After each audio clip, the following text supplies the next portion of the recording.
Welcome everybody to SlamminTunes. I am DJ Steve, and today we have a very special guest with us. This is Maja from the band Forever Still from Denmark. Welcome to the show. Thank you. So, how did you guys come up with the name Forever Still? We wanted something that actually meant something to us, and Forever Still is like, in very short, the sense of standing still while everyone else is moving on.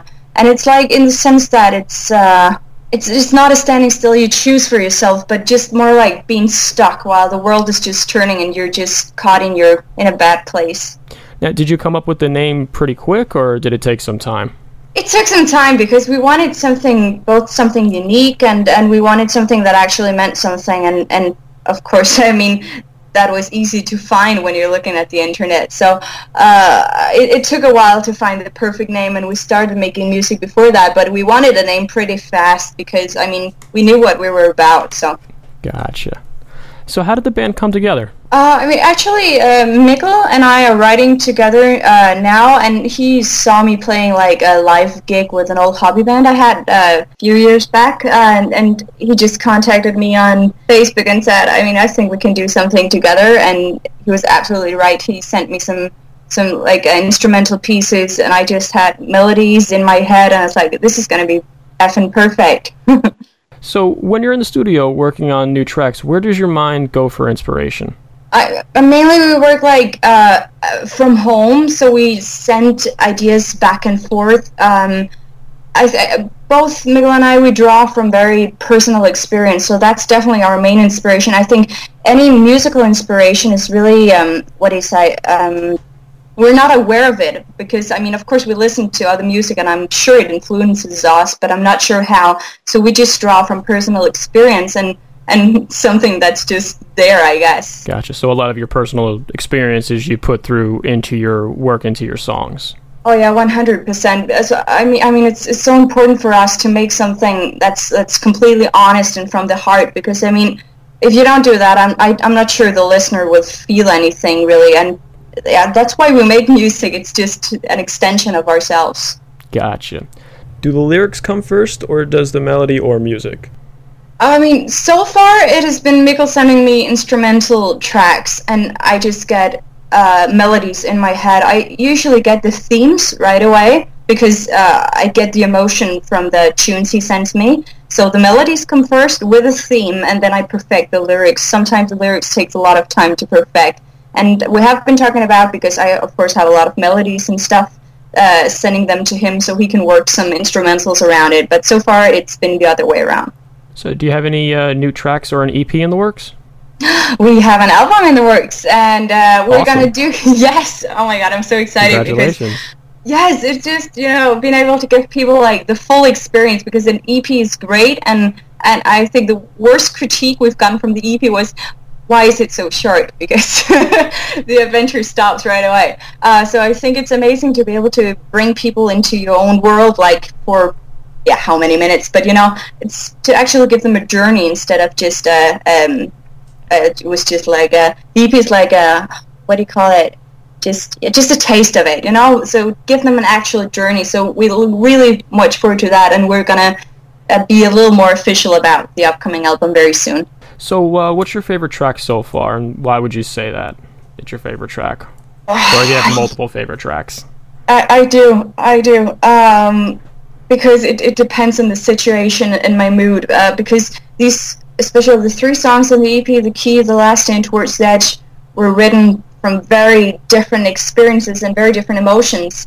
And that was the kind of experience we wanted to give the listener firsthand, that it was 3 very different things, and it is for me too. So one day I like one song more than the other, Towards the Edge being very grand and spiritual, and the first time I started working on it, I was in a park and the sun was shining and everything smelled wonderful, and it was just that whole feeling of just and like The Key is written from a more dark place, but it's very personal, very emotional. I really like the lyrics of that one. You connect with it. Yeah, absolutely. Real. I do with all the songs, but on very different levels. And from The Key, I've had a need to write from something. What can I say? From a place I was in at that time. Whereas the last day was like at the end of a breakup, and it needed a power song and an aggressive song because that was how I felt at the moment. And that's amazing to play live, and it's amazing to get to scream at people a little. They seem to like that. Gotcha. Well, this would be the perfect opportunity for us to go ahead and play your song Last Day. So hope you guys enjoy.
Welcome back, everybody. I have Maja here from Forever Still, and that was the song Last Day. I hope you guys enjoyed it.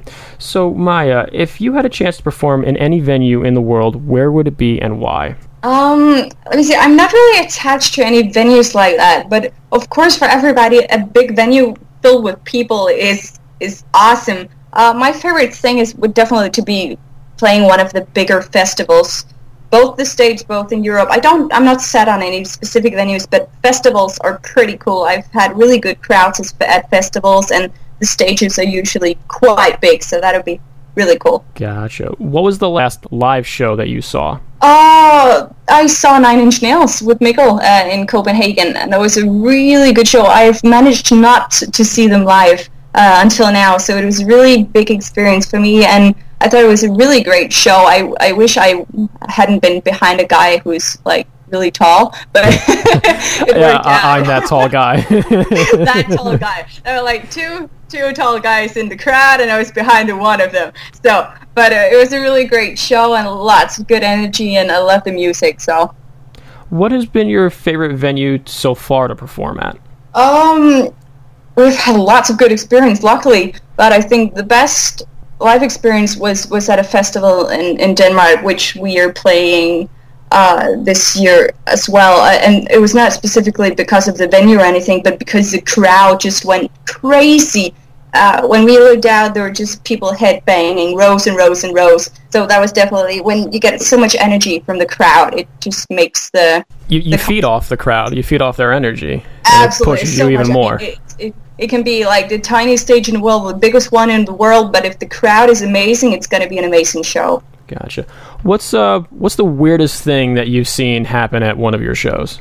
The weirdest thing, I mean, it's kind of gross weird, I guess, because this chick, she fell down in front of the stage, and she dislocated her knee, and we noticed her falling, but suddenly I heard someone screaming louder than I did, and I said, holy shit, something is really, really wrong. And she had to lie there, and an ambulance came and everything, and we were just sent backstage, and yeah, guys, you can probably come back in like half an hour, and coming back from that is just really weird. That is really weird, yeah. That is. It went all right, and the bar said, oh yeah, free shots to everybody, so it went okay, but it was quite weird, actually.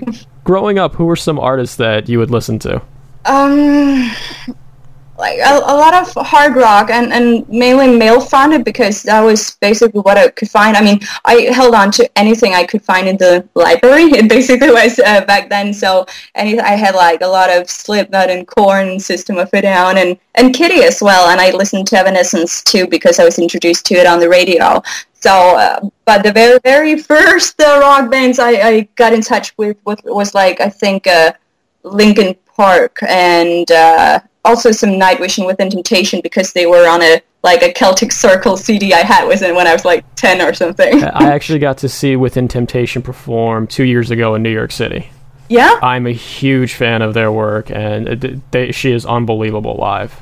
She is incredible live. I mean, I even saw her perform, like you can say, on YouTube when she was like pregnant, 8 months, and I was like, "Holy cow!" It's crazy. They're one hell of a band. I've been listening to them for years. Really, really do like them. Yeah, I think I was introduced to them when I was like 10 or 11 because of that CD with Our Farewell. Yeah. Like my favorite song of that. Yeah, mine's Stand Your Ground. Oh yeah, nice. So, if you had a chance to collaborate with any other band, who would it be? I'd say a male-fronted band would definitely be cool, because I think it would add to the dynamics of our band. I would definitely not mind working with a band like Deftones, or somebody who has like the energy and the power and likes to combine the clean vocals and the screaming. I think I really like their style, and I think it would go quite well with ours. So, what do you do for fun, like on the side? Do you have any hobbies? I wish I'd say yes, but I don't. I don't have any time for hobbies. I spend every moment of the day working for the band, if it's writing or the social media or whatever. It's like videos, because we make everything ourselves, so it takes a lot of hours. Right now I'm working on a music video, and I'm, of course, still keeping up with our fans online. We like to talk to guys on our social networks every day. So, what aspects of social media do you use? What don't we use? No, we're on Facebook and Twitter and Tumblr, and we're there every day. So, what was it like performing your first show together? Were you really nervous, or did you just have a great time?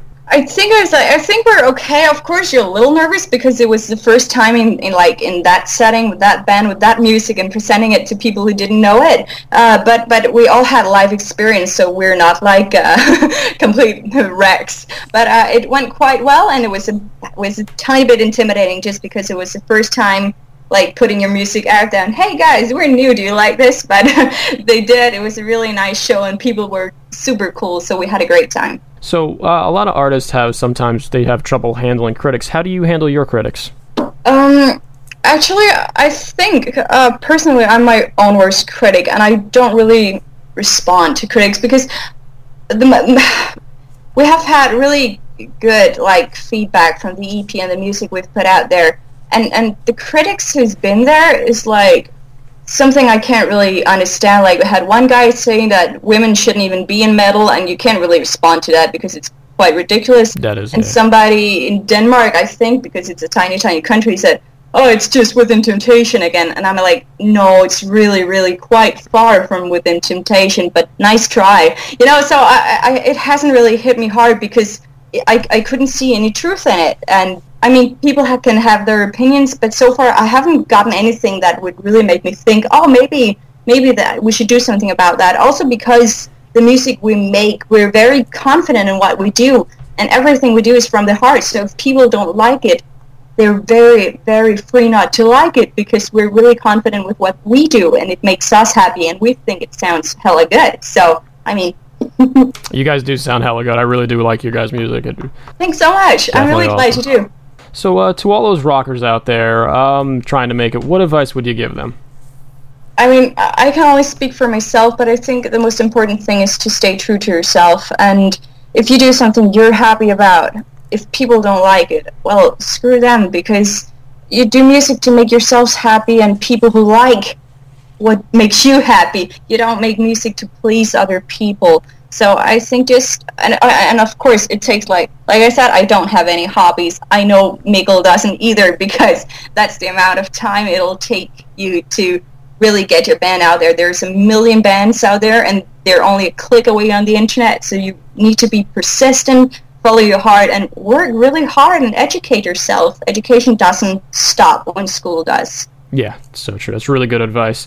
Well, that takes us to the end of our interview. I really do appreciate you taking your time out of your busy schedule. And remember, guys out there, check out Forever Still. They are an awesome band. And thanks again for taking your time out of your busy schedule to do this interview with us. My pleasure. All right, thanks.